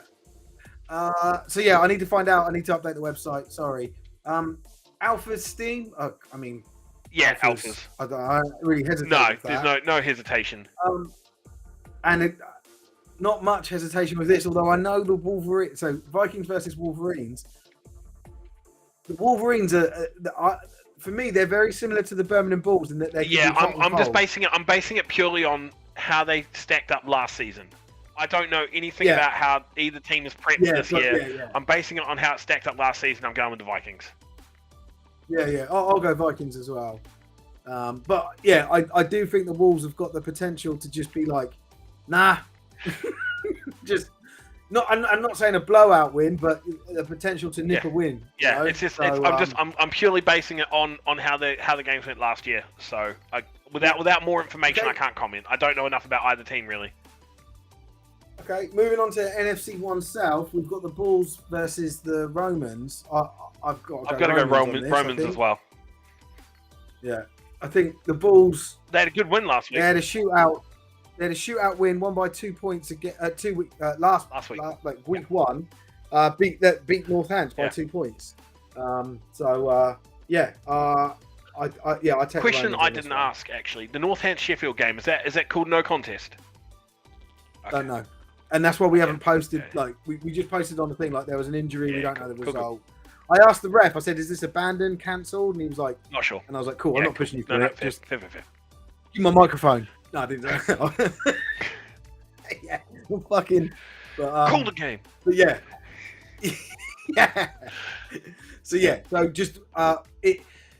I know that in Uniball, but I don't know if this is Uniball or a BAFA rule because there's both that sort of amalgamate to make the rules in Uniball. But if a game gets called in the fourth quarter, then that's the score. If it gets called in the third or previous quarter, then it's a walkover. Right. Okay. But we'll see. So we'll have to come back to that whenever a result gets posted or whatever. But don't know essentially. Right, South SFC 1 Central. We've got Blitz. Oh, Blitz B versus the Hornet. This is a game. This is. If the Breeze don't pick this for game of the week, I'm tripling down. I'm tripling down. The Hornets. I'm calling it. I'm going against the Blitz Bees again. I think this is a brilliant game. Who are you picking? I'll go picking the Blitz Bees. Mate, I'm tripling down. I think the Hornets win it. Cool. That's a great game. It's a great game because I don't know, like when the Hornets first formed a number of Blitz players went over to the Hornets, and there was like a bit of a rivalry. I don't know if that rivalry is still there. It might have been that it's graduated to a coach level now, right? But, yeah. But still, the rivalry is had. That's like the rivalry is had on on the sidelines and in the pub. Yeah. Right. Then we're moving on to SFC 1 West, Knights Apache. Have you got any inside info for us on the Apache this season? No, I don't. I remember speaking to their head coach and a couple of players probably a couple of months ago when there was some stuff like when I did some commentary on the SGS games. Apache win that one in my opinion. So I don't have any inside information. I know how good they are. I've seen them play, and I know the facility that they play at, and I know the program they're from, and I think the Apache win that. Okay, cool. Well, I'm going to go on your base. I'm going to follow you up, and I'm going to say the Apache as well because I backed the Knights last time. They fucking screwed me, so fuck them. Yeah, well, and based on the Knights. Well, no, see, I'm not willing to throw them under the bus based on how they played against Bournemouth because the games against Bournemouth last year were close as well. Like they are both, they're two equally matched. Like, well, maybe not if one's putting double the score on the other one, but they're like I don't mark Farnham. I'm not going to double count that game and mark Rushmore down for that game because I think Bournemouth is a strong outfit. So. But yeah, I'm gonna put my money where the Apache is. Jake said there was some needle from the last Hornets game. Okay, cool. Not that I wanna. Mate, we got Bournemouth. We got Bournemouth in the chat. Game where there's a bit of Bournemouth fire, in the chat, sharing their highlights from their slapping of Rushmore. Yeah, quality. Thank you, Bournemouth. We'll share that on our social rather than just in this because. Hardly nobody will see this. No one comes here to watch us. Yeah. We're chopped liver. Right. SFC 1 East. Cheetah Saints. I've got to go. I'm gonna go. What do you mean? You've got to. You say that like it's a hard thing. Oh, I don't. I feel. I don't know. I feel. Are you bad still on this whole like I... the Saints are being disrespected? They're like. I like the Saints. So that's what I'm saying. You can like them, and you can like them, and they can still be shit. Like that's not mutually exclusive. I'm not saying they're shit. That's harsh. I just think in this game the Cheetahs are going to win. That's the one we're live streaming. I'm really looking forward to it. Okay, well give me a text when the Cheetahs hit 50. I'm serious. Do you think? No, I don't think they'll hit 50. We'll see. And now they're going to take that as a fucking challenge, aren't they? And who though? The Saints? Are they pissed off at me or the Cheetahs? Because the Cheetahs like you don't think both teams. We can hit 50. Excuse me. Moving on. NFC 2 East. Donny versus the Senators. I can only see the Senators winning this. Hashtag continuing to pray for Donny. Like it's hashtag. Continue to pray for Donny. Yeah, they're on life support at the moment. Like I don't think there's anything that until they play the DC Presidents, I am going to keep picking against them essentially. Yeah. And at the moment, like Donny's played? Did they play last week? I can't remember if they did or not. But it's more highlights to come from Bournemouth. Awesome. Senators. That's the first game. No. I was wondering if I'm wondering if Donny played last week. I think they did. Let's have a little look.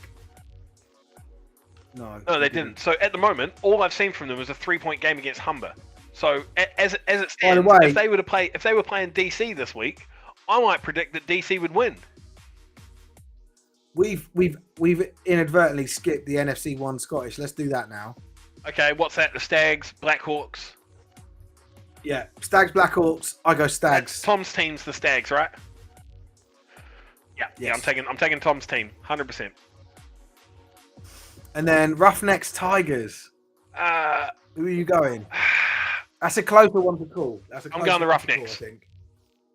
Oh, you fucker! I was gonna go well, you shouldn't have asked me. You should have thrown it out. Well, I don't know. It's sort of. I didn't want to take lead on it and be wrong. I'll take all the good stuff before I get you. No, I'm picking the Roughnecks. I think they beat them twice last year as well. Okay, I'm going Tigers. Oh yeah. then All right, cool. I think that's closer than what you're saying, and I'm obviously can be proved wrong, but I think that's a closer game. Oh, so Tony reckons the Tigers are than what taking you're it. saying. Tony Tigers. Tony Tiger. Isn't Tony Tiger the Frosties. dude that sits Right. on your fucking Frosties? Yeah. He's the one that says Yeah, they're great. they're great. Anyway, let's keep moving. Except Let's we're not. talking about the Come on. Tigers. We're almost 90 minutes Let's in. go. Right, let's go. NFC 2 West. Tigers were in Division. I assume you mean Aberdeen. Division 1, and Aberdeen were Div 2 last year. Yeah, so Tigers were Div 1, Yeah, Aberdeen were yeah. Div 2 last year. So Yeah, so I think that's a closer game than what you're yeah, thinking. But we'll see. I think you're probably right, and I'm going to be wrong, and I will suck it up and deal with Well, it. we'll see. Yeah. Lee Miners, Crew Railroaders in NFC 2 West. You know. I'm Yeah, you're gonna picking the pick. Miners. Yeah. Yeah, Yeah. because you're a pedo. Yeah. It's exactly right. Yeah. Yeah. Moving on. Okay, just literally for the sake of discussion, I'll take the Railroaders. We haven't seen them yet. We don't know Great where they're first at. half, And, guaranteed. yeah, great first. You're the man, Ryan. Ryan's leaving at halftime. Thanks for that, mate. Yeah. All good. Yeah. I'll for literally the sake of, we haven't seen the Railroaders since last year. We'll give them some support for their first game of the season, and if they get fucking slapped, I'm never picking them again. Okay. SFC 2 East, Sussex Thunder and the Colchester Gladiators. I'm picking the Glads, mate. I got no No, hope no, for but- I got no hope for the Thunder at this point in time. Now, I might have to rescind my previous statement that the Breens need to pick the London Blitz B versus the London Hornets for the game of What the do we week. got? Simply because in the SFC 2 East, we've got the East Essex Sabres versus the East Kent Mavericks. And I think that is a belter of a game. See, I would have agreed with you last week before the Sabres got their shit kicked in. I don't think that's enough. You know, when you're like the whole we need to see enough data to formulate a True. The fact conclusion. it's all This could and just they be an didn't get their shit outlier, kicked in. They right? lost 6-0 to Ipswich. Like let me just Yeah. but that unexpected loss, right? They were the underdog Yeah. beat them, right? So, but that could when we're plotting data, that could just be an anomaly. I'm a woman. right? It's an outlier. I'm a woman scorned though. I picked them to win the division and they lost to Ipswich. Yeah. So you are going Mavericks, I'm guessing then. No, my heart's still with the Sabres. I still think they're the best team in the division. Oh, brilliant! Cool. I wanted to go Mavericks, so yeah, I'll go Alright, Mavericks cool. then. But I was going to go opposite you, no matter what. You Oh, just because I think with these tighter games, these we've got to have both teams split. motivated. We can't. Yeah, we got to hedge our Yeah. bets so we don't. Look Yeah, like so that way idiots. the show still gets one right. Yeah. The show is the overall Yeah. winner here. Mate, if you see the rundown, they picked it right again. We should do that, like a graph showing, like a tick for every game we get right. on the rundown gets it right. Yeah. We don't have Never we don't been have wrong. individual Never got one collective wrong. group as long as someone picks each team. Right. So yeah, I wouldn't be surprised if I think this is a contender for game of the week with the Breens. So we'll see what they Okay. come up with. They'll probably pick Yeah, something they don't completely give a fuck obscure what you again. think. Yeah, I know. Yeah. And I appreciate Yeah. that. I respect it. Then we've got SFC 2 West, the Wyverns versus the It's Trojans. got to be the Wyverns. Yeah. And then we've got the cross-divisional game, Monarchs versus the Dreadnoughts. I'm going Dreadnoughts. Picking the Dreads. Oh, sorry, I haven't picked for the first game. I picked Wyverns for the first game. I'd as already well. put you in for the Wyverns. Yeah, cool. Yeah. Monarchs, Dreadnoughts. So I think if this was a later in the season game, and if the Dreadnoughts had like a lose-in or a so-so season where they're mid-table, they wouldn't travel well to Cornwall, and I would pick Cornwall. This is first game of the season for them. They will travel well, and I think they will get the win. That's what I'm And saying. That's my narrative. There's history between those two teams. Huh? Well, I it's didn't just know when Dreads were making their run at promotion for Div 2 to Div 1.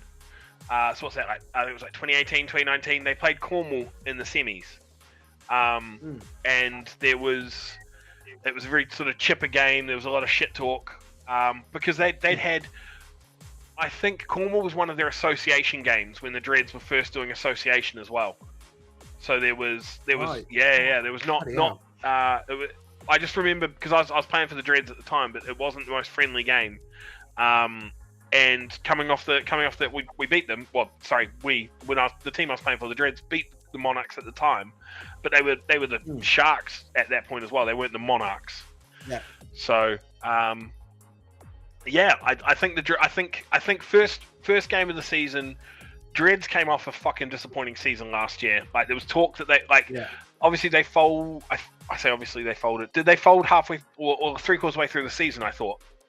Yeah, I thought they were going to properly go that was the end. Yeah, of them. I thought that's the thing. After they folded the season, I thought the org might go under. But they didn't. It still might.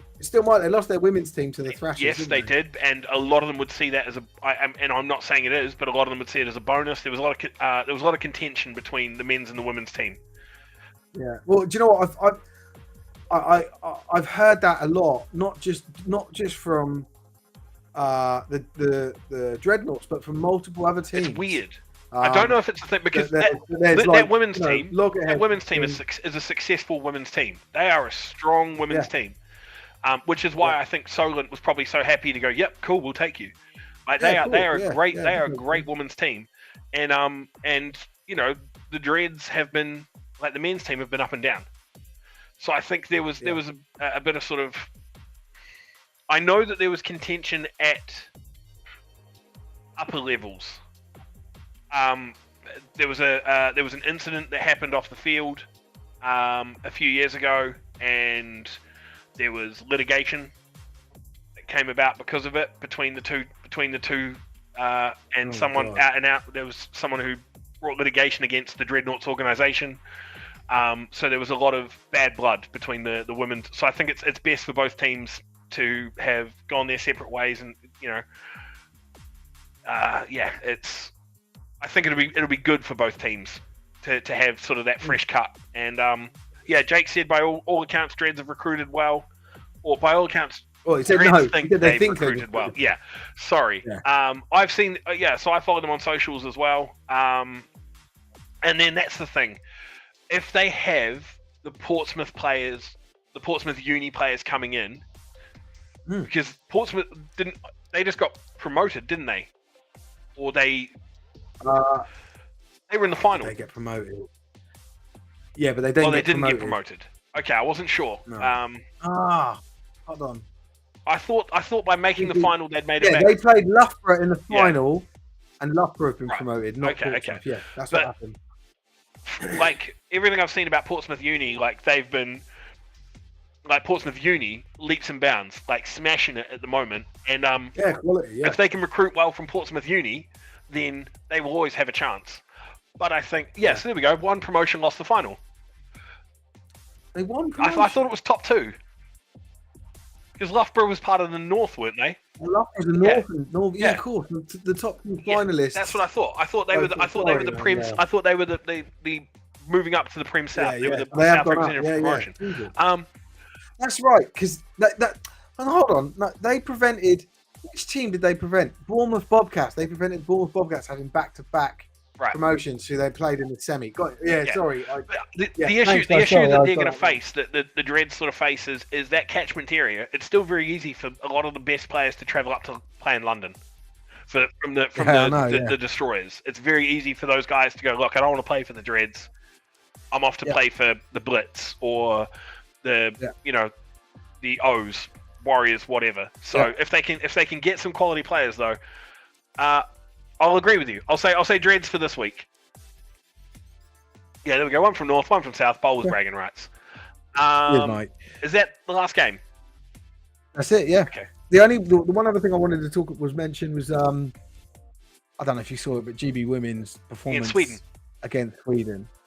So they won 40. I don't, and I wanted to talk about this at the beginning of the show, but obviously we changed subject. I just want to briefly mention it, but I don't think I've ever seen such a dominant performance from a GB football side. Mate, mate of mine scored 2 touchdowns. Yeah, Steph, that was her debut as well. Yeah, awesome. I still live with her down in Portsmouth. Oh, no way. Okay. She was class. It was so, what a day. And she got MVP. Like, it was, oh, mate. Like, the women's game in general, but particularly at an international level, has accelerated beyond anything that I think anyone would have sort of predicted, but also even anything that the men's team has been able to do. Like that, you know, they're ranked second in the world, and they just beat, you know, a decent opponent in Sweden. In Sweden, they might have been in Sweden. Just a whole bunch of dudes in tracksuits. But 40-0. Like Steph played for the Bobcats seniors as well. Yeah, because her partner Mike, Mike plays for Bobcats as well. Right. It was like what an amazing performance, and just like it's great to see that, you know, a program can be given the right, possibly unpopular opinion. I would rather sit down and watch the GB women play than watch the GB men play at the moment. Well, we'll see. The GB men have got a game coming up soon, aren't they? But yeah, I don't know. I don't want to say I'd rather. I'm from GB. You're not. I want Great Britain to win. I love it. Right. I love watching all these games. The thing is, I want to see. Like, don't get me wrong. I want to see GB men win and stuff as well. It's just if they were to come up against a strong European squad, I don't know if they could. That's the point that I'm making. Oh, and the GB women's team is the strongest team in Europe. Like, because it's the US women's team of the world because they played them in the final. Like in the like imagine.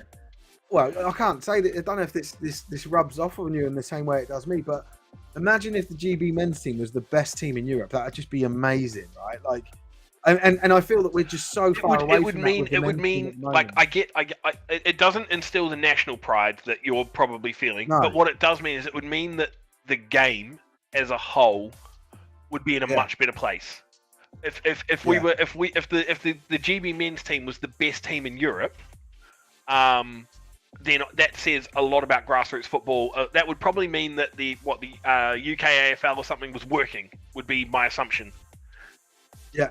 Because we were able to hold our best talent here, and I'd love to see that happen. I'd love for us to have that talent domestically and grow more talent.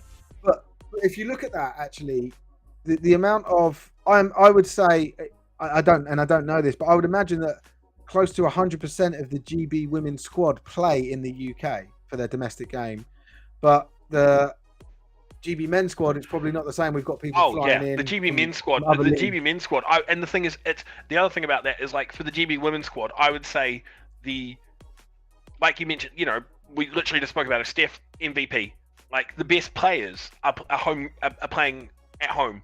Yeah, coming up through. You know, and you know they're playing men's. And, you know, Steph herself is a diminutive. She's a small woman, but she's out there running up. You know, she was playing Div 1 last year. I don't know if she's playing for the men. I know obviously that they mentioned that Steph played for the Bobcat seniors team. I'm not sure if she still is, because they had a game.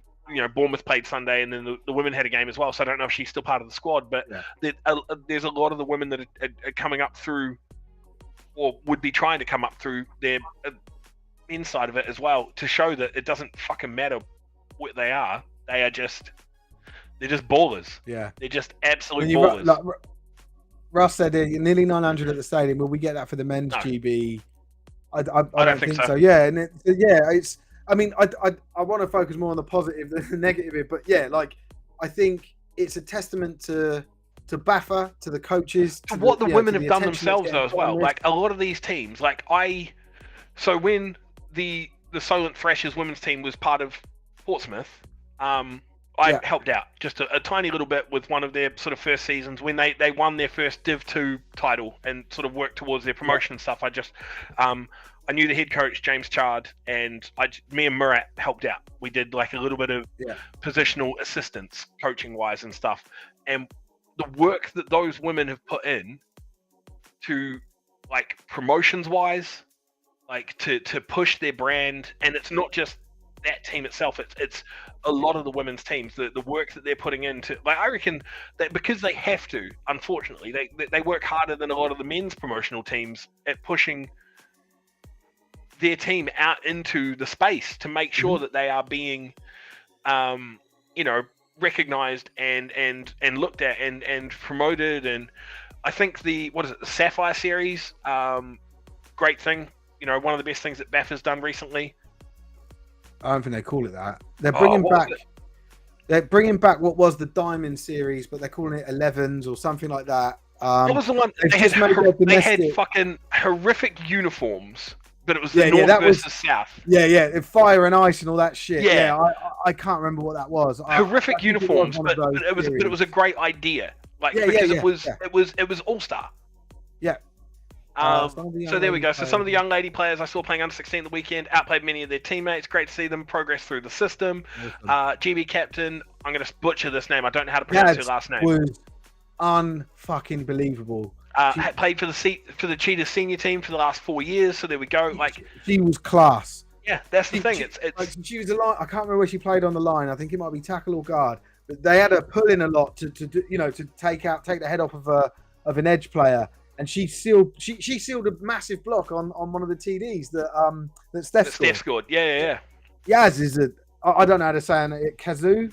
I think that's how you say it, but I'm gonna let you butcher it. I'm gonna leave it alone. Hopefully, I'll get to meet her on Sunday. Then I didn't know she played for the Cheetahs. I'll go and shake her hand and get my picture taken with her because she's a star, fanboy. She's awesome. Mate, honestly, I love it because the thing is, it doesn't matter what gender you are. It's good for football. As a whole, and it's if we can like if they get 800 to a women's GB game, if that's going to inspire the next generation of female football players, fucking amazing. Yeah, exactly. Well, I think that's what's happening. I think we are seeing the second generation, or maybe it's half generation, right? The second. I think it's the half. I think you're right. Like this is sort of the follow on from sort of the Phoebe Schechter years, right? Yeah. Like and she that's not she's still a formidable fucking player, right? She's still there doing her job, but she isn't on the front. She isn't one of the captains, she isn't mentioned in every single play anymore. And that was sort of, I think that was one of the detriments of historic. So Lindsay Llewellyn is the contact for Super 11s and women's. Yeah, we know. So they're doing the Super 11s. We're speaking. As Sport Tank, Tebs has been really, really well. Oh, mate, he's been a massive proponent of the women's game for sure. Yeah. And so I think he's going to continue the whole to do Phoebe that. Schechter thing, historically, if I think back to sort of about 6-7 years ago, it was a little bit of a detriment. Like it was the women's team, but no one really cared. Like it was Phoebe. Whereas now, like look at the names that we're seeing. We're seeing GB captain Yaz. We're seeing Steph. We're seeing people are sitting there just mentioning their teammates that have played, and it's no longer just one person. Yeah. And whether that's become because of inspiration from Phoebe, and she's inspired the next half generation. I wouldn't be surprised if Yaz or I'd say Ruth Matter, but Ruth Matter sort of came in. She's been around a little bit longer, but who is it? Sorry, what was your Steph? Steph would point towards Phoebe as a role model or someone that's inspired them because she was the face of it, and But at the same time, she wasn't just the face of it; she was women's GB. If in a sense that it was like. There was 10 other women on that field at any one time, if that makes sense. But it was all about Phoebe. Yeah. So now it's the GB women's team. Yeah. Which I think is a progression, and it's better for the sport that now that we can learn about these women that are going out and just balling week in and week out, and it's not just all one person. Like obviously, it starts with one person, amazing. But now Yeah. let's keep it. Let's keep That's what I seeing mean, it. like, we've sort of moved to like phase 2, if you like, and Yeah. and in phase 2, we're almost world champions, and you know, putting shutout wins over rivals within Europe, which is Let's fucking amazing, right? Like, yeah. So yeah, we're going to be doing more with the women's game if we can. It gets a bit political with us, unfortunately, because BAFA don't like us, and we have to sort of we have to tread carefully. I don't really care. BAFA don't like you. Me, yeah, but they like me, yeah. But by association, don't you lump us? They don't even know who I am. yeah, I know. Right. Well, by association, they don't like Sport Tank, right? So I you know, I haven't got any Sport Tank gear, so they don't know who I am. Sorry. I haven't got any Sport Tank gear, so they don't know who I am. Yeah, you won't, and you won't. I was Steph Walker and Mike when he met Phoebe. I think he was all ready to leave. He was ready to leave, Steph. Okay. Well, shame on you, Mike. Shame on. I know Mike. I know Mike personally. Shame on Mike. And he's now got himself an MVP. So Tebs was at the women's game. He's really well involved in it, and he's always messaging me saying, you know, who he's speaking to and what's going on, and you know, he's trying to build up some more coverage for us this year. Like I said, it's not an easy thing. Tibbs is honestly, Tibbs is kind of like the perfect puzzle piece for you, because he is like, if there's a Venn diagram, like he sort of clicks into where your knowledge lapsed at one point in time. Like you've become more involved with Uniball because you've had to, but if you look at like where Tibbs' expertises are, like Uniball and women. But he doesn't know a fucking thing about it. About me. Yeah. Like, it's that's why. But then you've got Mike as well that started to do stuff with the live streams, and he knows his knowledge is unreal. He's got all this extra stuff about, you know, governance and the wider history of the game, but he's also been a coach, you know, so he knows so much. Well, that's because Mike's been around for about 75 years. Hey, he's all right. Don't knock Mike, right? We love Mike. Anyway, right. We're hour and 45 minutes in. Let's go. Let's finish. We gave the people their 2 hours. I did want to say, I did want to make sure we spent 10 minutes or so on. Yeah. Oh, 100%. Like big ups to GB women. Yeah, man. It was awesome. I'm so pleased and so proud of what they've done. And it's not, like I said, it's not just the players on the field. It's what it's what's been enabled for them. It's the platform they've been given. It's the grassroots stuff feeding up to it. It's all been done really well in the last few years, and it's paid off. And it's the continued success. It's not done. It's the flip those around, Mike. You've got little dyslexic fingers. It's the continued success. Like there's sometimes you see these things where, you know, you make a final disappointing loss for them in the final, and you wonder, is there a slump? No. Yeah. Like granted, we saw Sweden travelled with a smaller squad. Doesn't fucking matter. No excuses. Yeah. Like women went out there, did their job. Sweden lost. That's what happened. Yeah.